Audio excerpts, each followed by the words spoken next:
Of course, if people want to have control, they can have control. They have the freedom to do that. But I think the vast majority of people, they just want to do something else. They want to focus on their families or their personal hobbies, and they just want to know that their finances are being managed properly. There's a few of us out there who like doing this kind of stuff, but I think the vast majority of people just want to feel comfortable that it's been done properly and would rather not deal with it. Okay, welcome back for another episode of the Post Money Plan podcast. My name is Dallas Post, and I am your host for the show. My goal with the Post Money Plan is to liberate you from financial oppression and empower you to build selfless wealth.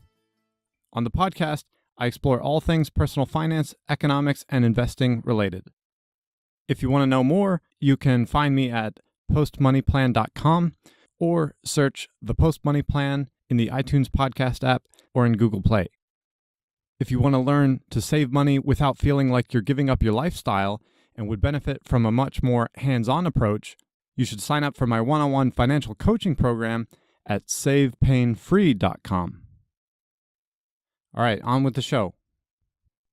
All right, so I brought George Mathew onto the show to explain his product, ourLibra, which is a service that's kind of similar to a debt repayment app in the sense that it's technology that's helping people repay their debts in a painless manner. And I'm really excited about that because a lot of people want to pay down their debts, but find it a very difficult and onerous task dealing with all the different people that they have to pay and managing when the payments happen and all those kind of things and what interest rates and where the payment should be going.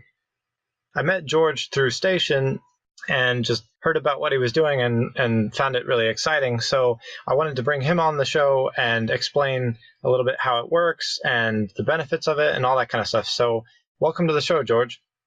Oh, thank you, Dallas. Thank you very much for having me on your show.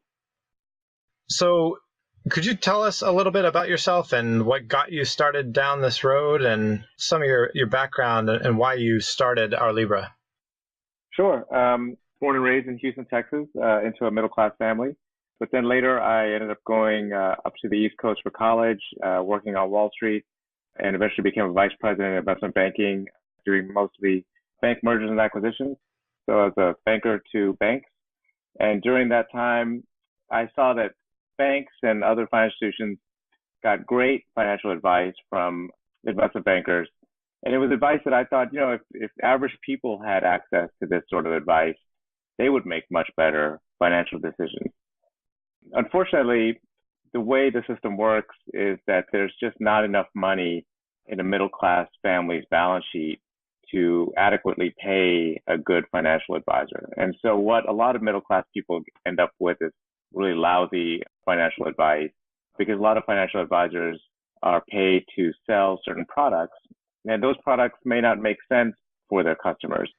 So for instance, if a person is working for a mutual fund company, they will likely advise a middle-class family to buy mutual funds. And that may not be the right advice for them at that time. The right advice for them may be that they need to pay down some debt first before they should be investing in mutual funds. Right. So that's what got me started on ourLibra. I believe that the only way people can get unbiased and quality financial advice is that advice needs to be automated. And I think that people's balance sheets aren't that complicated and it can be automated. So ourLibra is an automated system that basically pulls in people's financial data, analyzes it, and gives them advice. That is awesome, in my opinion.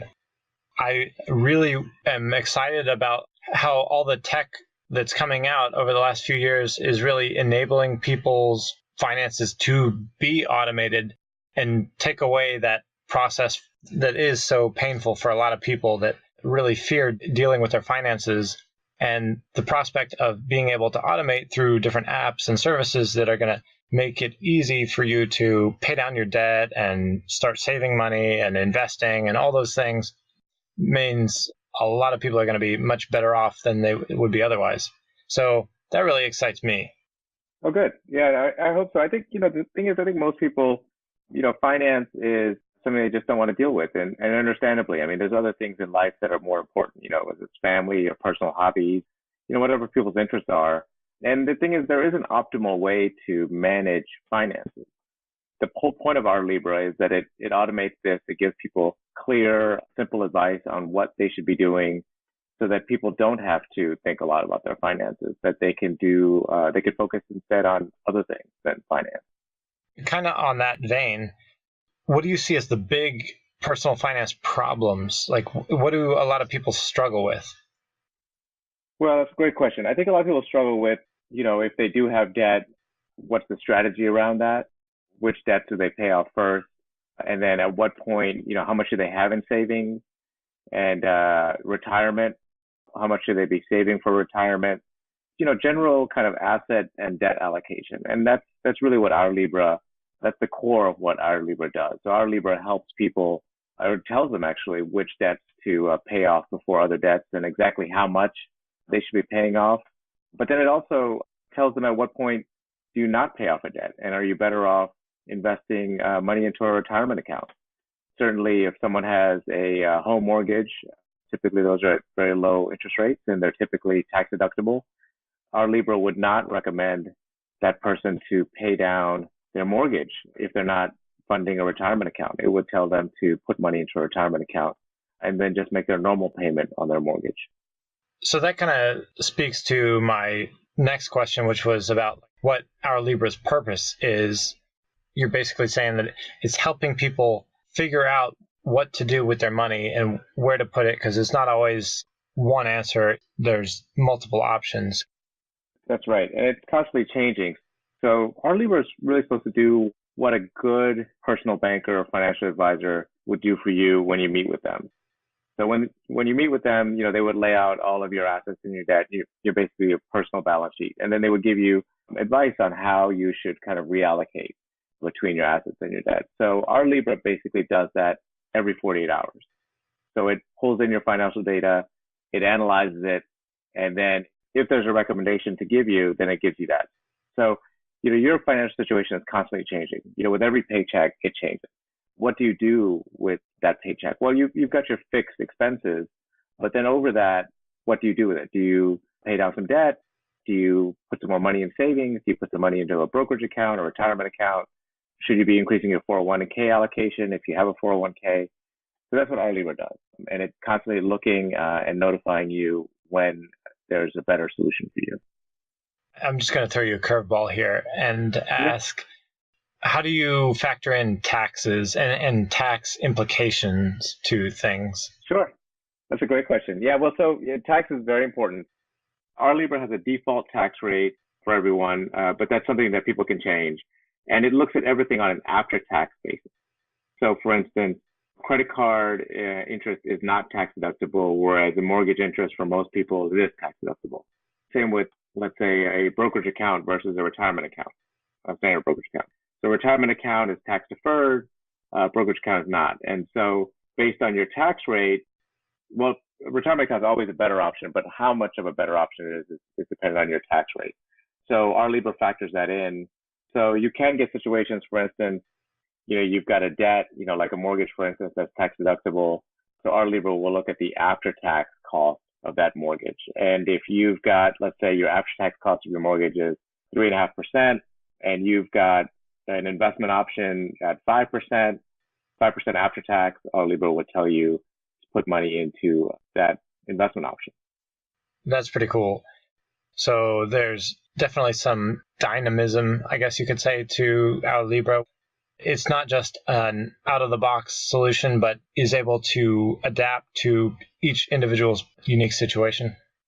Oh, definitely, yes. And tax can get complicated. It can get a bit confusing as to like what is tax deductible and what is not, and what's tax deferred not. So ourLibra tries to handle all of that. It starts out with some initial assumptions to make it easy for people, but they can always tweak that, and it would give you advice based on your unique situation. So tell me a little bit more about the actual functionality of how it works. So like, how do you get set up and what do you do exactly? Sure. So people go to ourLibra.com and they register. And then once they register, we have the ability to link directly into bank accounts and credit cards at the top 30 financial institutions. And if you have an asset or debt that's not at one of those institutions, you can input it manually as well. For the ones that you can link directly into, we call that the Easy Link feature. Easy Link goes and updates that data once every 48 hours, pulls that in, and then runs it through our algorithms to figure out if there's an optimization. So the system keeps track of what was the last piece of advice that the system gave you. And it only notifies you if that advice changes. So you're not getting bombarded by notifications. You're only getting notified when there's really real advice that you can act upon. So if it finds that there is some optimization for you, for instance, your paycheck came through at Chase and it knows what your credit card balances are at Chase, then it would, if it sees that you've got some excess, then it would say, well, pay down these credit cards if it made sense, and then put this much money into your brokerage account or into your savings account. And it gives you exact dollar amount. So there's no guesswork. It tells you to the penny what you should be moving from one account to the other. And then once you do all of those things, the system knows because it will pull down data and it'll find that those changes were made. And it just keeps looking for optimization. And that's basically what it does. All right, I just want to interrupt for a second to remind you guys about my Save Pain-Free coaching program. If you make a solid salary but can't seem to get ahead, this is a one-on-one coaching program that is going to be a game changer for you. Through the program, I'll help you develop a personally customized savings plan with specific goals and timetables to achieve them. And I guarantee that I'll save you at least $600 a year or you'll get your money back. Go check out the program now at savepainfree.com. That's savepainfree.com. Okay, back to what we were talking about. Okay, and then where would you say ourLibra's current status is now, or like what access is available for users, and what are the upcoming developments and those kind of things? Sure, we're live, so people can go in there now and set themselves up and see what the system does and get advice. I think going forward, some of the big changes is that we'd like to expand beyond the 30 largest financial institutions. So we're looking at that. Hopefully that'll be a few months down the road. We'll expand beyond the 30 and we'll be able to cover the vast majority of financial institutions in the United States. The other thing that we would like to do down the road is possibly enable a feature there which would, at people's discretion, allow ourLibra to actually move the money and pay down some of these debts if people want that. And so it really kind of works in the background. And they really don't have to do much at all. It kind of runs on autopilot. Another feature that we're looking at is making actual recommendations on accounts. So for instance, let's say you don't have any retirement accounts, or let's say you have a lot of debt. Maybe ourLibra would see that the best thing for you is a debt consolidation loan. And right now, you would just see that. But in the future, it would be nice if ourLibra actually would do the analysis to see, do you qualify for a debt consolidation loan? What are the numbers like? And are you financially better off? And then if you are financially better off, then it would recommend the debt consolidation loan to you. And so basically, unlike the current system where people just get called by these companies and then they have to figure out on their own whether this makes sense, the system would actually figure out whether it makes sense for you and then only contact you when it makes sense. So hopefully this is something that, people will, I'd like it to be that whenever ourLibra contacts you, it makes you better off. Yeah, that's a good desire. Yeah. But that's not, in the financial services business, as you probably know, like a lot of people contact people for things that won't make them better off. That's definitely true. So when would the autopilot feature potentially be available where it's actually moving the money for you potentially? Yeah, we're at pretty early stages. We're looking at partnering with some bill payment companies because it would be very similar to what bill payment currently does, except instead of paying bills, it'd be paying off debts and moving capital around. So that's probably a few months down the road as well. It's probably around the same time as when we're looking to add in the other financial institutions. How about in terms of security as a comfort to users in terms of their security of their data and their accounts and those kind of things? Sure, that's a great question. Yeah, it's a question we get a lot. Basically, the system's built with all the latest security features. It's bank level security. I think the most important thing people should be aware of is that when you go into the system and you input your information to link to your bank account or to your credit card, that actually is never captured by our system. So we've got a diagram on the site that explains it all. But when you do that, you're actually on a third-party system, which is the same system that the banks use. It's actually the largest data aggregator in the world. And you're on their system when you put all of that in. They tokenize it. They're actually regulated by the U.S. Department of Treasury. Once they establish a link to your financial institution, they give ourLibra a token. So it's that token that we then give to the aggregator and then they give us that data. So we actually never have a user's username and password. It never even touches our system. So if we were to get hacked, the hacker would just receive a bunch of tokens. The tokens are read-only, and those tokens can easily be canceled by the aggregator or by us. And so we have no real ability to make any change. Well, there's no ability to make any changes to people's accounts. We can read people's account data because they've given us that access, but that access can easily be revoked. Okay, so yeah, I think a lot of times that's people's biggest concern is just like if hackers could get my information and then be getting into my accounts, then I don't know if I can trust my information being out there. Yeah, and we also, I've built it in a way that tries to minimize the information that we need. For instance, we don't ask for your social security number. We don't ask for your birthday. We need an email address. We'd also like a phone number just in case there's a problem with the email. We have phone number as a backup so you can retrieve your information. But otherwise, we don't know enough about you to, for instance, steal your identity. Since we don't know, then therefore, even if we were to get hacked, the hacker wouldn't know. And that's really, one of the main pillars of our security system is the whole need to know process. We don't ask information that we don't need to know to be able to run the system. All right. Another curveball question for you. How do you envision people running their personal finances, like 20 years from now in light of all technology and all those kind of things? How do you see that going, or potentially like where ourLibra would be a key part of that? Sure. I personally feel like in the future, like a lot of things, I think personal finance for most people will be automated. I hope it is anyway. I think it's not something, people should not have to get a finance degree or read finance books to be able to manage their finances. That's pretty silly. Like, the vast majority of us do not study how to fix cars. We just bring them someplace and they fix them. I believe finance should be the same way. Arguably, that's what personal financial advisors are for, but you look at the current model and it's broken. And so I think in the future, it would be automated. It would be, ourLibra or very similar services to ourLibra. And people would just focus on their work and their careers and their families, and the finances would just get taken care of. They would give these automated systems some idea of their goals and what they prefer and so forth. But otherwise, it would just be handled. Bills would be paid, money would be allocated properly, and so forth. I'm just waiting for the day when you just wake up, you press a button, and like all your stuff is done for the day because everything is automated. Yeah. I don't see why not. Of course, if people want to have control, they can have control. They have the freedom to do that. But I think the vast majority of people, they just want to do something else. They want to focus on their families or their personal hobbies, and they just want to know that their finances are being managed properly.